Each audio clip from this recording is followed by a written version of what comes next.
সব, আমি ভাবি ধরি সোহেল আর আমি কাজ করছি। এখন রাত্রি 8টা বাজছে, সন্ধ্যা 8টা।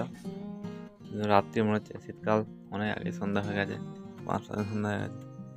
আর ঠান্ডা নাই খুব একটা, মেঘলা আবহাওয়া। মেঘ থাকলে তো শীতকালে ঠান্ডা। আর আমাদের এই একই ডিজাইন চলছে, যখন যে ডিজাইনে চলে সেই ডিজাইনটা চলেই যায় অনেকদিন ধরে। এই কাটা হলো 2 দিন লাগিয়েছি।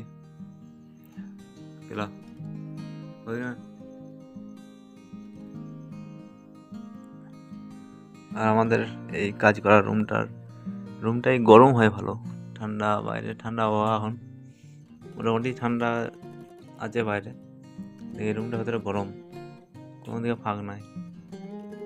আর প্রচণ্ড শীতেও আমরা কাজ করেছি, তখনও খুব গরম থাকে। আর এই যে এগুলো স্পঞ্জে এগুলো বিছিয়ে বসি, তার জন্য বেশি গরম লাগে। আরও এগুলো নরম আছে, মানে বসতে ভালো লাগে, গরমও হয় শীতে। তো আজ ভিডিও এই পর্যন্তই। আমাদের চ্যানেলটি অবশ্যই সাবস্ক্রাইব করুন যারা নতুন দেখছেন। সাবস্ক্রাইব বাড়লে ভালো ভালো ভিডিও দেখতে পাবেন, ভিডিও করার উৎসাহ পাবো। চলুন আজ এই পর্যন্তই, টাটা।